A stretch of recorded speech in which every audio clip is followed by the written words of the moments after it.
Are you listening to us on Apple Podcasts or Spotify or any other platform where you can leave a rate or review? Do you like what we're doing? If the answer to all of that is yes, please consider quickly giving us a 5-star rate. And if you wouldn't mind leaving us a nice review, we greatly appreciate that as well. Okay, let's do this.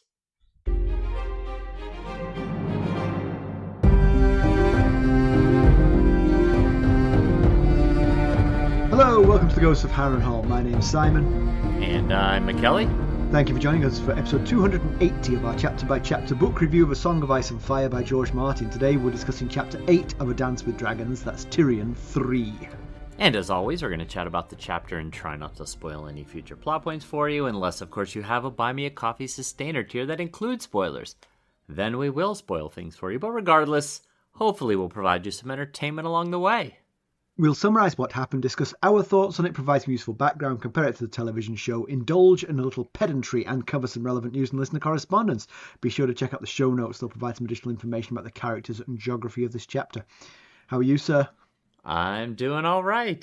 Full disclosure to you and our listening audience, I do have my Penny down here with me. She is laying right next to her her yellow squeaky bone toy, so that'll be fun. I don't know. Stacy's in a meeting that can't be interrupted up there, so she's down here with me. So, I actually had, so as everyone knows, I have a dog called Penny too, but I also have one of my team is called Penny. And I was on a call with her today and I blurted out, "Penny, I'm going to kill you." And she was like, "What did I do?" She's used to that. I usually give her a Penny line at some point during the call. Yes. So, how you doing otherwise, aside from scaring your coworkers? Yeah, good, I think. Good. It's always exciting times, always something. I've got friends who I've mentioned before, but I don't need to name drop them because nobody knows who they are, who they're in Ireland, and it's just been St. Patrick's Day, so they had a rare old time. Yes. I bet they did. Yeah, they had a bit of a snafu with their dog sitter, so we ended up emergency dog sitting for them. So we have 4 dogs at the moment. Oh my goodness. Mm-hmm. That is, well, it's a good thing that Stacy's mom is watching Penny. Stacy and I are leaving for Pittsburgh to visit Ethan on Thursday. So we asked Stacy's mom to watch the dog. It's a good thing we didn't ask you guys, or you would be. It would have been okay actually, because they come back tomorrow. So that's why we're recording a day early. It's them I'm picking up at the airport. So yes, okay. I will be rid of the dogs by then. But otherwise, you would have a full-on kennel going on. Indeed. Their dogs. I have nothing against their dogs. They're very sweet and they play well with our dogs. It's not a hardship to look after them at all. They eat the same food as each other, different food from what we feed our dogs. Okay. One of their dogs, it has an effect, shall we say. That dog can clear a room. It is simply extraordinary. The dogs are eating the same food. You see them eat the same food. And one of them is a perfectly normal, healthy smelling dog. And the other one is like a rancid vat of rats. I mean, it's just awful. All the time? That's my only problem with these dogs. Oh, I mean, like, you can't escape it. I mean, it's just like, I would light a candle around the house, but I'm afraid that it might burn that it might flare up like an oil rig. Yeah, okay. Well, yeah, so you won't be sad. I would say you won't be sad to see the backside of that dog, but that's might not be entirely true. My brother was telling me the other day. My brother has a son who I think is 13 now. Oh my goodness! Yeah, that's crazy, something. Huh? Yeah. And the son, he's a sweet kid, and I really like him. He's decided that he's become an Oldham Athletic fan, which is very exciting for me. Yes. Having a son who has completely rejected the very notion of supporting such a terrible team. It is thrilling to have a new generation of miserable McGrothers. Yeah, right. Passing that on down. And this last weekend, they had a big game, and my brother I can't watch it, but my brother gets to watch it. So he was settling in to watch it on the TV, and he had Ben with him, and Ben was like, "All right, Dad, let's watch the game together," And my brother was like, "All right." All excited. And he said as soon as they kicked off, he found something to do on the computer, which he then constantly wanted me to look at and sort of like verify that it was cool and interesting. And he said, and he just did it for the entire game. And my brother, of course, was trying to be a good dad, but he was like, the attention span of a 13-year-old boy. They kicked off, and he's like, "And okay, I'm bored. I'm going to do something else." The kicker for my brother is that heretofore, Ben had no interest in soccer, and so when Rob wanted to watch a game, he'd say, "You go and do your own thing, and I'll watch the game." And they were both happy. But now Ben has said, "I want to watch the game with you," but then doesn't and interrupts him. And so it's right. He likes the idea of watching the game, just not the reality of it. I get it. To be fair, that is a pretty good description of being an Oldham fan. Right. Yeah, you like the idea. I absolutely get that. Right now, Pittsburgh sports teams in total are just terrible. Average at best to terrible. And in some ways, the pressure's been kind of lifted, I don't have to get upset when one of my teams loses because that's what they were likely going to do in the first place. So that's true. Yeah, good point. I will say, though, that feeling is unique to American sports because, for example, in English soccer, say, you can fall. And yes. You can fall again. Right. There's no bottom. You can just keep falling. I think the Pittsburgh Pirates might be right there with Oldham if that was possible in Major League Baseball here in the States. And speaking of the Pittsburgh Pirates, we are, like I said, we're headed to visit Ethan. We're leaving this weekend. And you mentioned that Ben is 13, and it reminded me that my firstborn turned 25 last week. Good Lord above. We've known each other a long time, you and me, my friend. We were carpooling after I'd drop him off at preschool. I would then come pick you up. Yeah. Crazy. Oh, goodness. Yeah. Well, wish him happy birthday from me.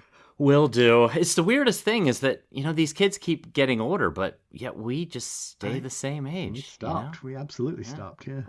I don't get how that works, but I'm not complaining. Let's get down to business. How do we leave Tyrion Lannister? Tyrion was headed east in a caravan with Illyrio Mopatis towards the Rhoyne River. The plan was for him to then sail south to Volantis, where he would rendezvous with Danaerys and enter her service. Mostly, he was just eating, drinking, and doubting Mopatis' motives. Mackelly, why don't we give the summary of this one? All right. Well, Tyrion wakes in the litter. Nothing much has changed except for where Mopatis once lay, there is just a circus of abused cushions. He doesn't recall his dreams, but he hears voices without. Illyrio is speaking with two rough-looking men. Tyrion relieves himself mightily, and the two men are impressed.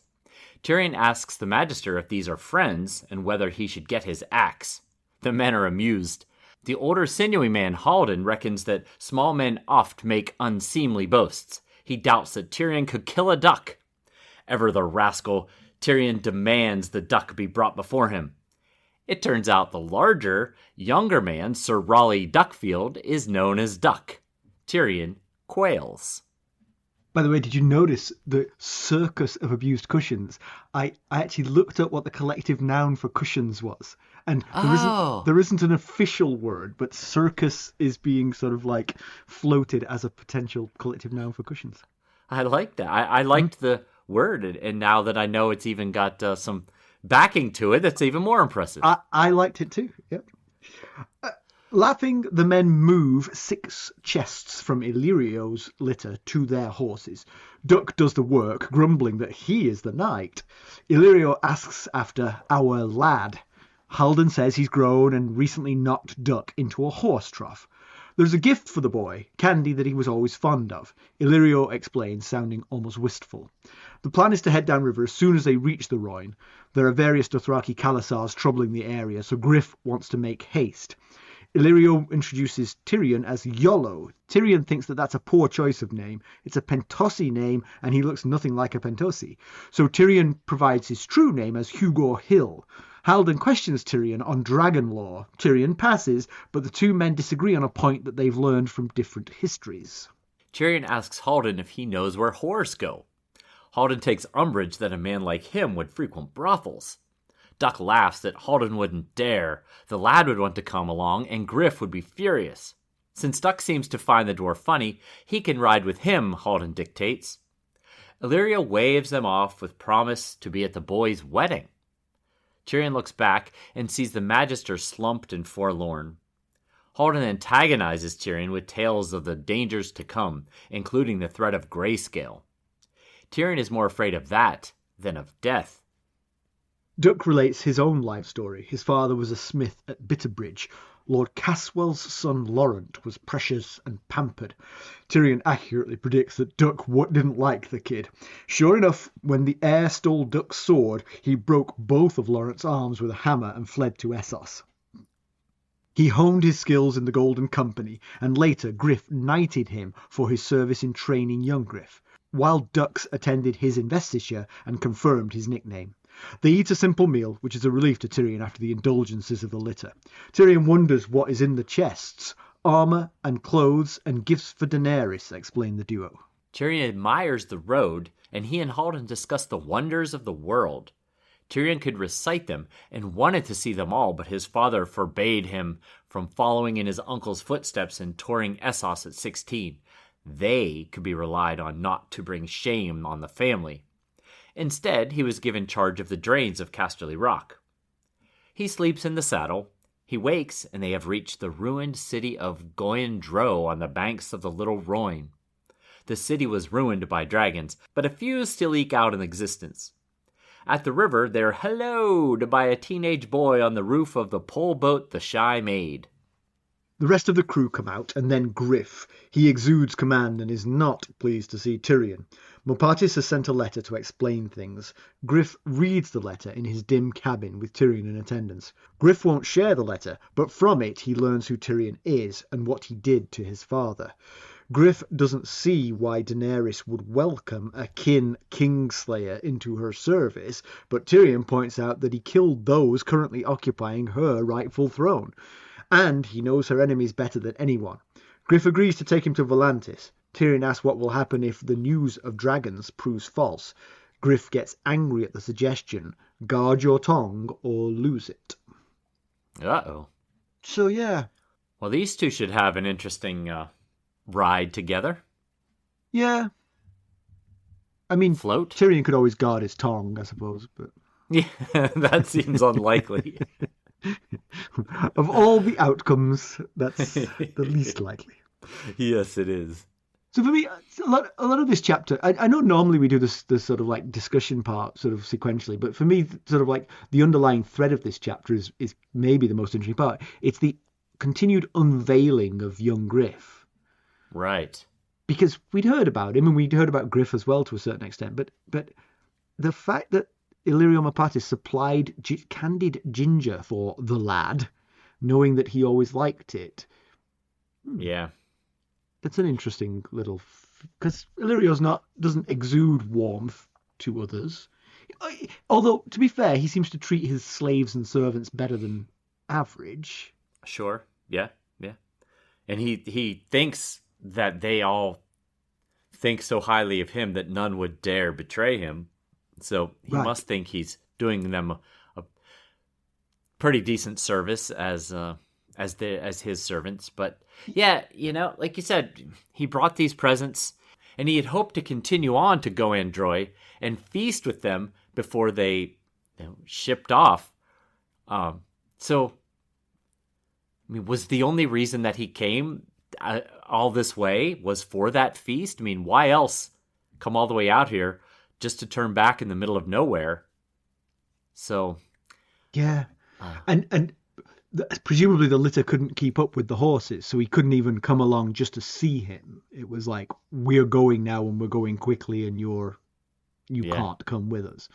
Right. But So Tyrion looks back and he sees him looking quite sad and mournful as they ride away. Right. We'll be right back. Hello, friends. Are you ready to make some unforgettable memories? Well, if so, consider the Marriott Bonvoy program. Discover the perfect destination for your summer getaway and unlock exclusive deals on luxurious accommodations. With our affiliate partnership, you'll enjoy unbeatable savings and a seamless booking experience.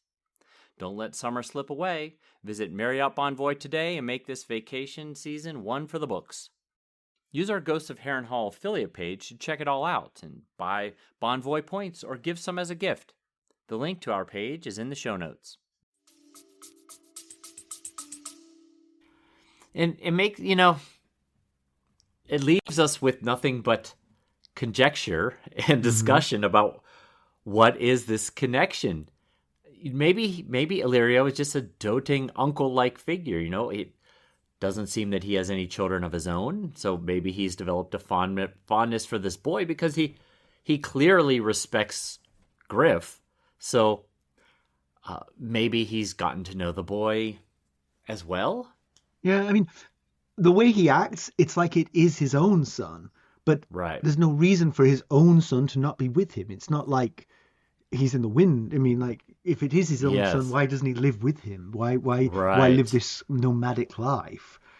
Yeah. Now, we had discussed I think it was the last Tyrion chapter, I assume it has to be, that we discussed whether there could be possible closer connection than just an uncle-like figure. We discussed maybe Griff is Illyrio's son, or and therefore young Griff would be his grandson, or could young Griff be his son, as you mentioned. And I looked up their ages, and Illyrio's name, and Illyrio's age is unknown, but he calls himself an old man, and he's a contemporary of Varys, whose age is also unknown. But Griff is described as being around 40-ish, so Illyrio doesn't have to be that old. He could be as young as 55 to 60 to have, fathered Griff.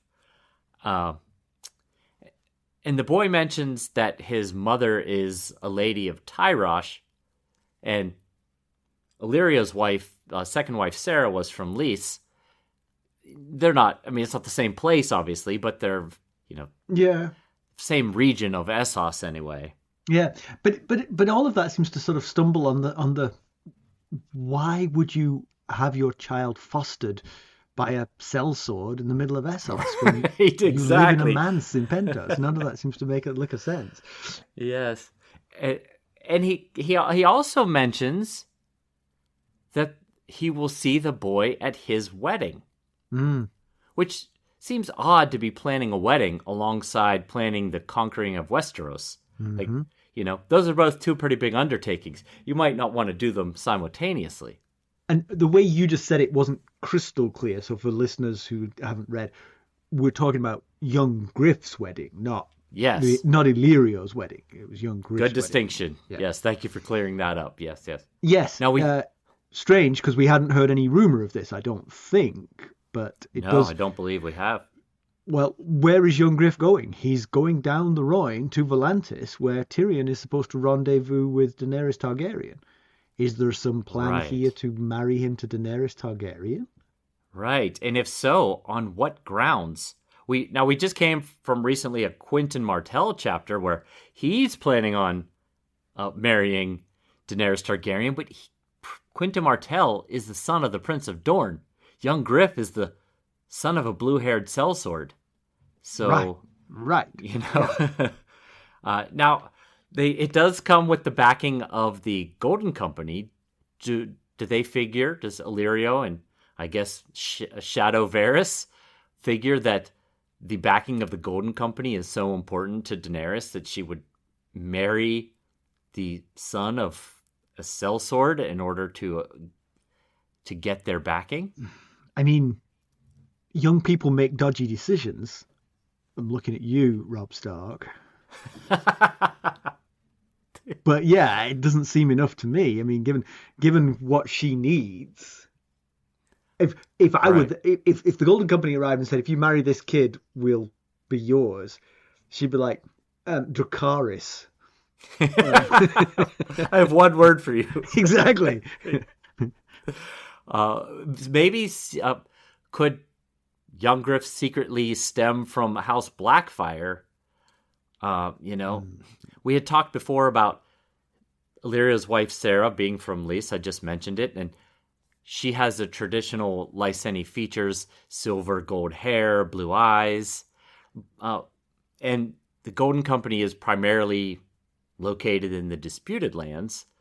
And then there's that line that Illyrio mentioned to Tyrion last chapter about how did Illyrio manage to get the Golden Company to break their contract with Myr. And he said some contracts are written in ink and some in blood. Mm. Could Young Griff be the contract writ in blood? Yeah, and that's an interesting one, because for me, there's an argument there for Daenerys to marry him, because bringing together the Targaryen and Blackfire lines would actually be very useful for her, because if she doesn't and the Blackfire lines persist, then that's a future problem for her, because the Blackfires are always going to want to usurp the throne. Blackfire's gonna usurp. Right. But if she married into them, well, they no longer they don't have to have a claim. They're on the Iron Throne with her, Yeah, and it keeps the Valyrian blood flowing. That yes, exactly. Blackfires Yeah. are Targaryen descendants. Exactly. But like you said, it still doesn't explain why, if Young Griff was Illyrio's son, why is he pretending that he is Griff's son and keep him so far away in the middle of nowhere in Essos? Yeah. And why is there a maester, half-maester anyway, and a septa around? I mean, they're in Essos. It's not exactly a common Essossy thing to have a half-maester and a septa in your band. Yes, we didn't mention that there was a septa in the very small crew of the Shy Maid. There is a septa, and Haldon himself describes himself as a half-maester. So, yeah, I hadn't thought about that. That's quite a Westerosi entourage for a descendant of the Blackfires. You see, the Possibly. thing is, if the one reason for Mopatis to hide his son like this and then present him to claim is if he's lying somehow, as if there's a subterfuge going on in it. Okay. Yeah. Because otherwise you bring him under your arm. Say, hey, Right. Daenerys, where are my 3 ships? But anyway, it doesn't matter. Meet my son. He's got Blackfire blood. He'd be a great match for you. And I can give you the Golden Company and all the other sellswords with my amazing wealth if you marry him. Yeah. Right. So Yeah. I take your if point. it is his son, it feels like there must be some subterfuge going on. In fact, in some ways, it feels like it might be pretending to be his son. Right. But then why is he Yeah. so wistful and mournful? I don't get it. Yeah. It's all too Well, much. Right. But one thing I will say is everyone seems fond of the kid. Now, I don't know if that's just because it's Mopatis' son and everyone wants to stay on his good side, but Duck laughed that Griff would be wroth with Haldon if Haldon went to a brothel because young Griff would want to come along, and Griff wouldn't allow that. And there was definitely a sense of like real sort of fatherly concern there from Griff. We'll be right back. This episode is sponsored by Audible. To get a free audiobook, or 2 if you're an Amazon Prime member, go to our exclusive URL, audibletrial.com/ghostsharrenhal. You can find the link in our show notes. Right. Yeah, everything, I mean, on the surface, there's no reason to doubt that young Griff is Griff's son.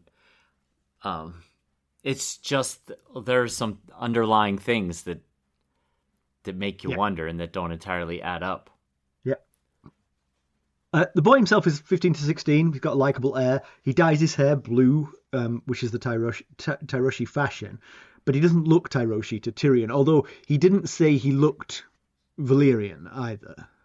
Right. He did not mention any. But of course, his hair is dyed blue, so you wouldn't be able to tell True.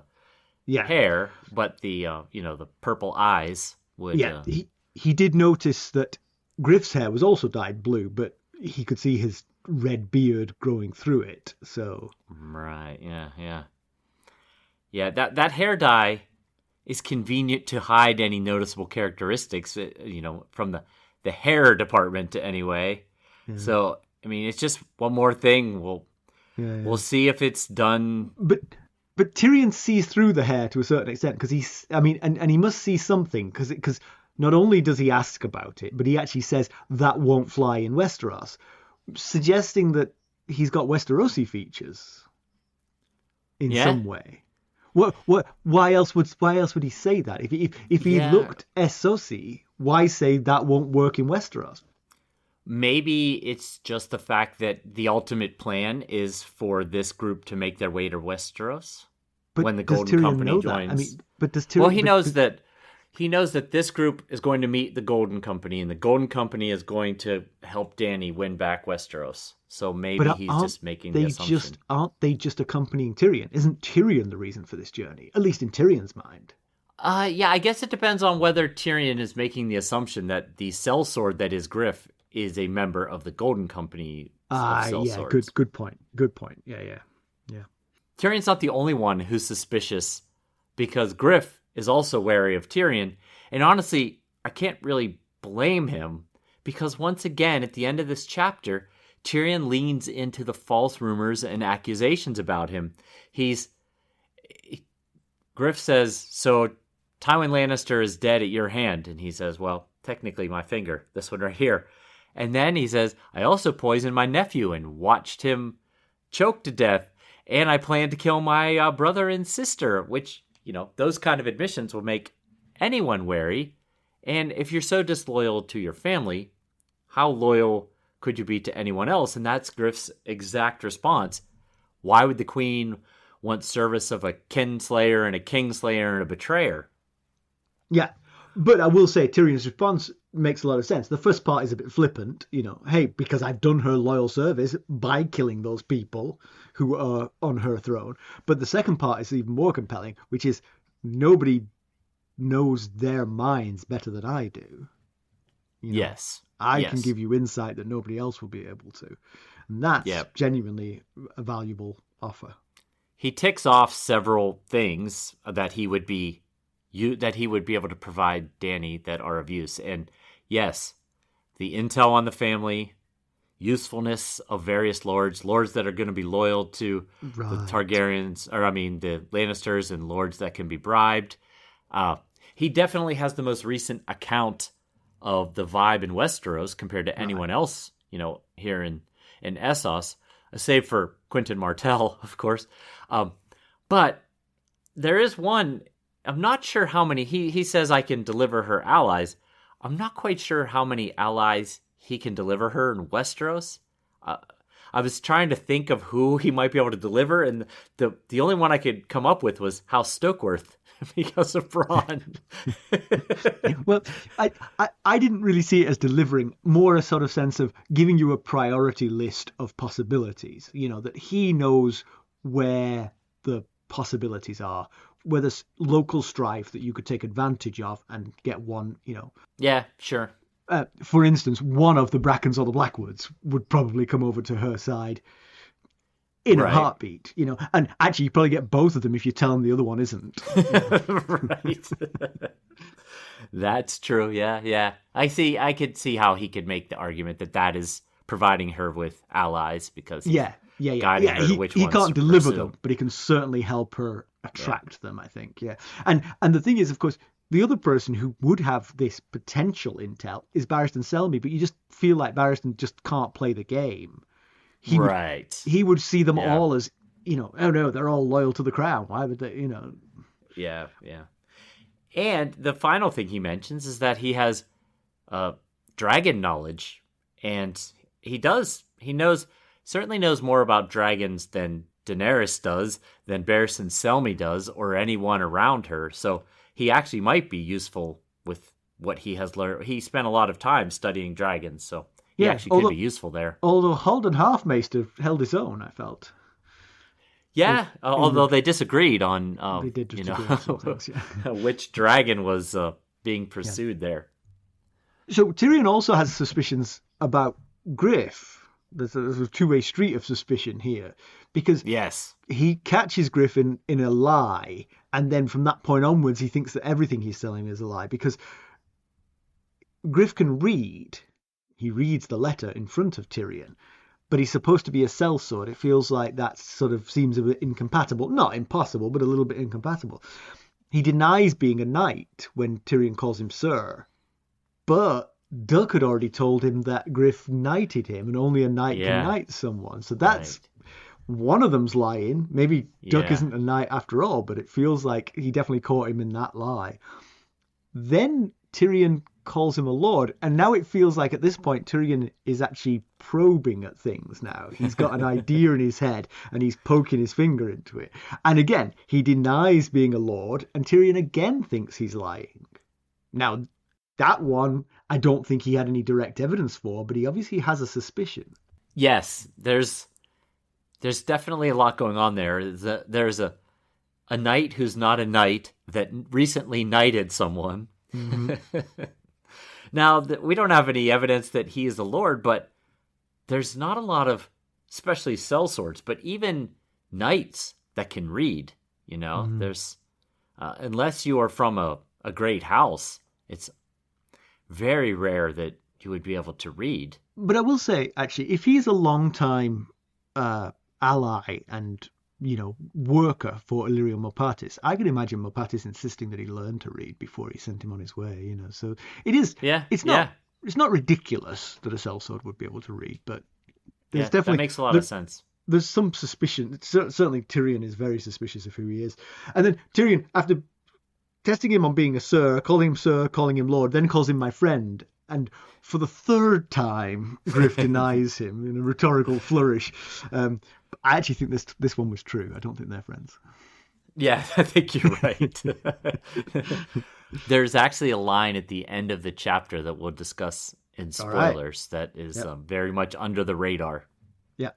So one of the reasons that Illyrio couldn't come along, because they wanted to get going quickly as possible, partly because of news of Dothraki Khalasars terrorizing the area. We heard of several Khals, Motho, Zeko, and Pono. But as they're discussed, Mopatis and Haldon and Duck dismiss the first two as not being terribly important, but they do fear Pono. We've come across Pono before. Yes. Pono was a Ko in Drogo's Khalasar, which a Ko is kind of like a commander in the Khalasar. And then after Drogo's death, Pono was the first to take about 10,000 of Drogo's Khalasar and formed his own Khalasar. And now we learn in this chapter that he's expanded that Khalasar to 30,000, which is, he's tripled the size of his Khalasar since we last saw him. I wonder if he's done it the Daenerys way, by taking on mouths to feed. Right. There's more talk of grayscale in this chapter. Last Tyrion chapter, Tyrion and Illyrio were talking about stone men, and Haldon and Duck this time speak about the shrouded lord, seemingly some sort of like god of grayscale, it seems. Yeah, the talk scares Tyrion sufficiently. Yes. I mean, Tyrion admits to us that he's no longer afraid of death, but he is still afraid of grayscale. Yeah. And then they also refer to the Shrouded Lord as the Grey Grace and the Prince of Sorrows. And there is a real place called the Sorrows, which is on the Rhoyne, and it's said to be where those afflicted with grayscale at a late stage ultimately go. A leper colony, but for grayscale. Yes, exactly. Yes. I liked the sense that they actually bring it up because they're heading that way. They're going to pass through there, and Haldon, in trying to scare Tyrion successfully, says that the Shrouded Lord occasionally lets somebody escape his clutches if they amuse him enough. And so maybe Tyrion will get lucky, sort of thing. Yeah. I wondered. I liked that kind of sort of poetic description of a sort of prosaic thing. I wonder if it goes to a sense of how rarely people do survive it. You know, it's kind of like, sure, yes, yes. People get this, they're done. You know, but just occasionally. Tyrion's a pretty witty fellow, so you know, if the rumors are true, I'm not sure that that's what does it. Just, you know, one time a funny guy survived, and ever since then. Right. There's a reputation now. Mm-hmm. But I tell you what, I'd be cracking jokes if I was there. All these saucy stand-up comics are feeling vulnerable. I don't have a lot of sympathy for Laurent Caswell, the son of Lord Caswell, who stole Duck's sword. But I will say, a beefy smith's son coming at you with a hammer is going to infect your dreams for a long time to come. He broke both his arms and half his ribs. Those are pretty much life-changing injuries right there. Yes, very much so. So, Rolly told this story kind of slightly lightheartedly, but it's quite terrifying and makes me quite afraid of him too. Right. He must have quite the temper, possibly. Right. That's and since then he's honed his skills in the Golden Company. So God knows, he's probably a bit of a dangerous beast, this guy. Yeah, and so Duck tells the story of how he ended up a rare knight in Essos along the likes of Ser Jorah and Ser Barristan. And you know, he tells that story of how he beat Laurent Caswell into broken bones and then had to flee. And we actually met Laurent Caswell, the weedy, pinched-faced sneak weakling of Lord Caswell's son. Lord Caswell is now the Lord of Bitterbridge, and we met him briefly when Cat found Renly's host at Bitterbridge. He had a brief cameo, I believe it was at a feast. Okay. Where he was talking to Renly, I think. Someone was spooning him soup. It's been a few years, I guess. He's probably healed. Hopefully. I will say, I really enjoyed Haldon and Duck. They have that sort of Shakespearean thing going, sort of a little bit Falstaff, a little bit Rosencrantz and Guildenstern. And just as I thought about those characters and who they reminded me of Shakespeare, I did notice that those characters, Falstaff, Rosencrantz, Guildenstern, were friends of the protagonist of the play, were in the protagonist's youth, specifically Henry V and Hamlet, respectively. Right.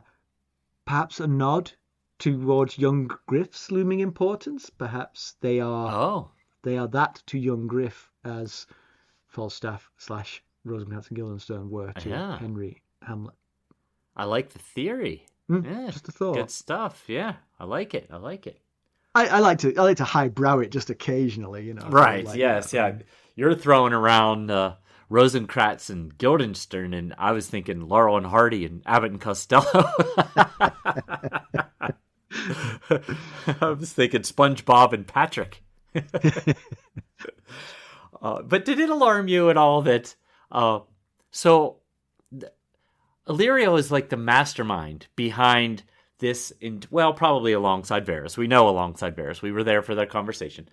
But the two of them are spearheading this campaign to get Daenerys Targaryen back on the Iron Throne. And a lot of plans have had to go in to make this happen. Does it alarm you at all that that Illyrio had all this time from even if they just waited from Pentos, and he just came up with the idea when they left Pentos, all that travel time to come up with a better cover story for Tyrion than his name is YOLO? Well, you raise a good point. I do think that this goes once again to the fact that Illyrio trusts his people. It doesn't matter. Yeah, sure. He might as well have called him Tyrion. He did call him Tyrion to Griff in the letter. Right. He did. And He did, calling yes. him a name that Tyrion thinks is an appropriate name for a monkey was probably one last little dig at Tyrion before he left him. That could be. That could be. Yeah, no, you're right. He does. And Tyrion, in the last chapter, when Illyrio kept talking about how he basically trusts all of his people completely, Tyrion had thought, that's a terrible idea, and that's going to be written on your crypt at the end here. But yeah, that's true. That's true. I was a little concerned that, did he even write a letter for Dany, or are they going to show up and Tyrion's going to hand Dany this envelope and she's going to open it and it's empty. And, I forgot to put the letter in the envelope. Be funny if Griff read this letter that said, please accept this dwarf into your service. He's done you loyal service, and marry him. Wait, what? Wait, what? Maybe wrong letter, Haldon. Just saying. But did you notice there is more fine parenting examples from Tywin in Tyrion's youth, where he refused Tyrion's expedition of the Free Cities, like the tour that Tyrion's uncles did, for fear of embarrassment. And it wasn't, he didn't even sugarcoat it. He said, my brothers, there was no fear that they were going to bring shame upon the family. You, I can't guarantee that. Yep. And, first of all, he said, Tywin literally said, at least according to Tyrion's memory, they didn't marry whores. And that irked me because Tywin knows that Tysha isn't a whore because Tywin's the one that concocted the whole story. So, yet he still acts as though Tyrion disgraced the family by marrying a whore. And it just gone under my skin. You know what? All's well that ends well. I mean, nothing's ended well here, but Tyrion did do a good job of the drains in Casterly Rock. He did. So there is silver that. lining. Yes. And he shot Tywin through the bowels with a quarrel. So ha ha, Tywin. And now he's riding along one of the wonders that Lomas Longstrider talked about. It's all working out. So the rest of the Shy Maid's crew, you mentioned this handsome Scepter and a Rhoynish looking couple. And maybe we'll get to know them better as this journey continues. We don't know anything more about them, but it's a good point you make that it is interesting to have a Maester, with air quotes, and a Scepter traveling with this party.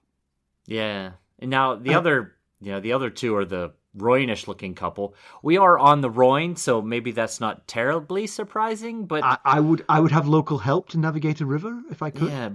Most of the Rhoyne are left with Nymeria or died in the fighting with Valeria, though, so there's not really a lot of perhaps Rhoyne are. Perhaps Dornish? Possibly. We're in the chapter, Ariane's chapter, where everything went terribly wrong. I think it was mentioned that some of the what they're called the orphans of the Green Blood, some of them went back to interesting the Rhoyne. So maybe these two are part of the orphans of the Green Blood who returned home.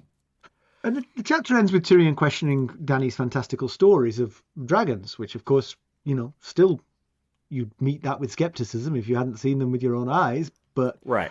Griff no likey. No, he didn't.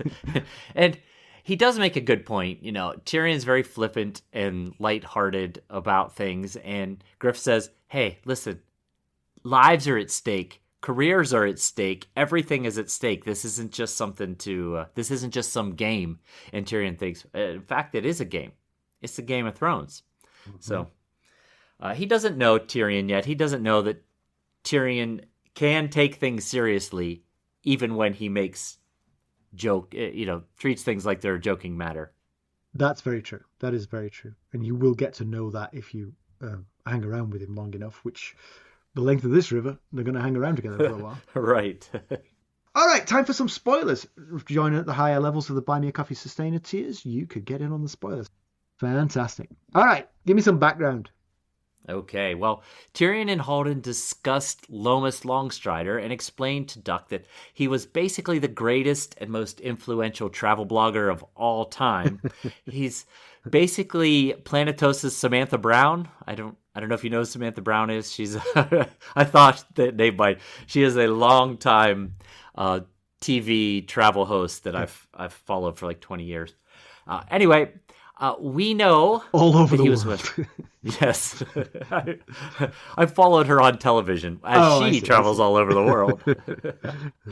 Anyway, we know that Lomas was Westerosi, but the exact time in which Lomas lived isn't known. It's believed it was sometime between 700 and 100 BC, so there's a good 600-year span in which he could have lived. His two most influential writings are a book called Wonders and Wonders Made by Man. Two separate books. One's called Wonders, one's called Wonders Made by Man. Wonders contains what he believes to be the 7 most amazing natural wonders, and Wonders Made by Man, as you might have guessed, catalogs the 9 man-made wonders of the known world.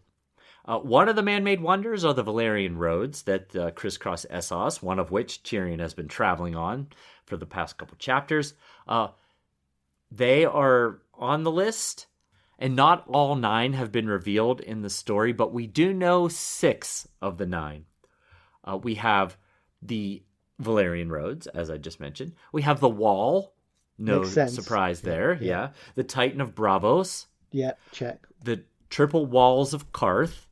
Sort of slipped by my notice, but yeah, okay. Yeah. The 3 Bells of Norvos. Not been there. No, we have not. But we did hear about them in Ariel Hota's chapter, I believe. Yeah. The Long Bridge of Volantis, we just saw that recently. Yep. And the Palace with 1,000 Rooms in Sarnath. Now, that's the one we've heard nothing about. But since Lomas' time, the Dothraki have sacked the city and left it in ruins, unfortunately. So, but it's still considered one of the wonders because when Lomas visited it, it was up and running. Yeah. And, fine. Yeah. Perfectly reasonable. Not all the wonders of our world still exist. True. Yes. The Gardens of Babylon, right? Yeah. They don't the exist. Colossus of Rhodes has never been seen. Yeah. There's quite a few missing, I think. Compared to the television show, I think I can say that this was entirely dropped. Tyrion and Varys, remember it was Varys who was travelling with Tyrion, just appear in Volantis after the scene in the litter/carriage where they had the heart-to-heart last time. So all of this is skipped. Every facet of this. That's one of the issues that many people have with the TV show is people could travel to places so quickly. You know, they just all of a sudden, they leave Pentos and next thing you know, they're in Volantis. Well, as usual, I will give some grace to the TV show because these are problems with the book that have not been solved in the book either. Well, yes, right. Yeah, you make sense. And you can't just have people traveling for an entire season to get to a place. No, it wouldn't.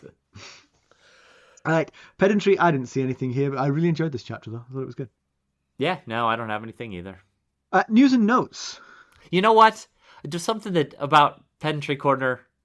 I did find it odd that Khal Motho and his Khalasar are a bunch of old Dothraki. It just seemed like what we've learned about the Dothraki is they don't often make it to old age, especially as a Khal. So I was a little bit surprised that there's they're this... probably all like 31 or something.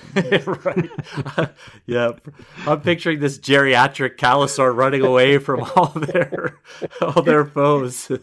Still trying to find those 1,000 rooms to hide in. All right.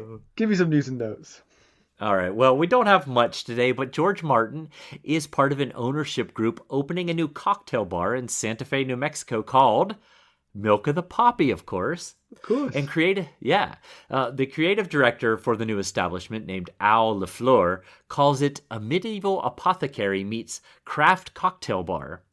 And as you'd expect, the bar has an old world motif with huge medieval doors leading the patrons inside, and the theme is carried on in the interior, creating a unique environment, allowing an escape from the modern world.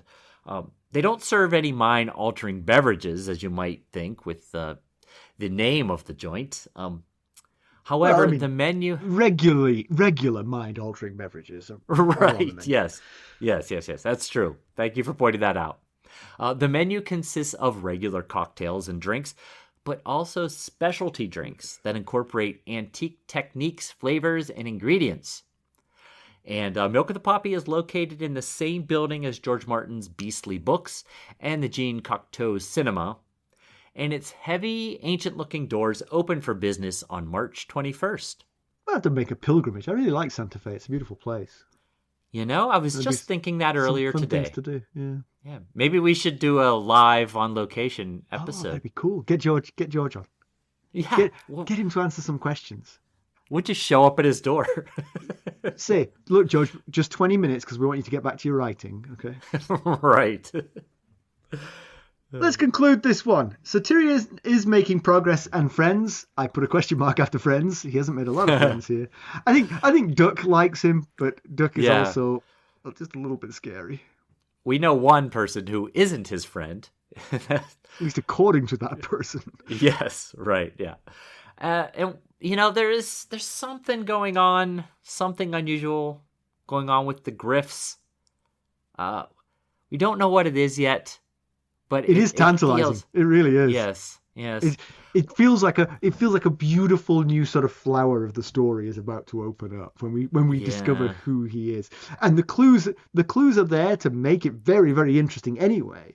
And whichever one of these ideas comes to fruition will be a fascinating addition to the story. There's just so many questions. Why Illyrio trusts this random sellsword so completely? Why is Illyrio so attached to this sellsword's son? They dye their hair. The man can read even though he's a sellsword. They're traveling with a septa and a half-maester, which is rather odd for an Asasi traveling group. Tyrion certainly smells that more is going on here, and I think we can too. Actually, you've just made me think of some pedantry. It is a slightly strange mix of hiding and not hiding, this group. Like, to have a scepter is pretty obvious, right? Right. But then the main protagonists of the group have dyed their hair blue. Yes.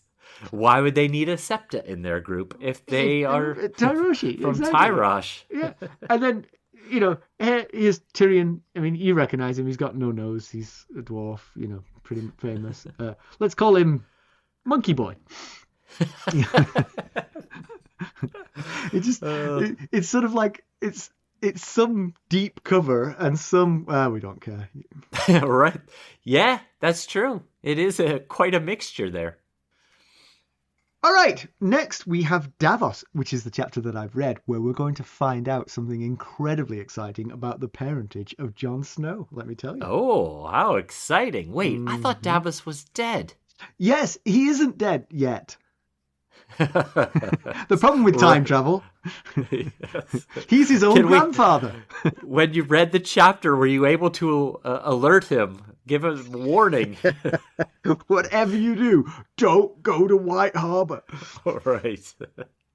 Anyway, there are 3 ways that you can help us out. You could leave us a 5-star rating and a review at wherever you listen to your podcasts. You could buy us a cup of Arbor Gold at buymeacoffee.com/ghostsharrenhal. There you can become a sustainer at any of the various levels. There is a tier to match your budget and your interest.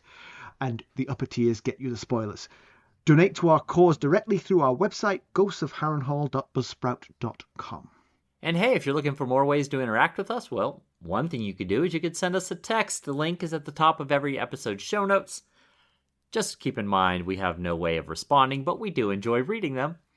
And if you're interested in keeping up on the latest Ghosts of Harrenhal news and developments, well, then you better go out and follow us on our social media. You can follow us on Twitter at Ghost Harrenhal. We're on Facebook, Instagram. We always have a lot of fun on Discord, and I highly urge you to join us there. And we're also on YouTube. Thank you for listening. Thanks. Bye. Bye.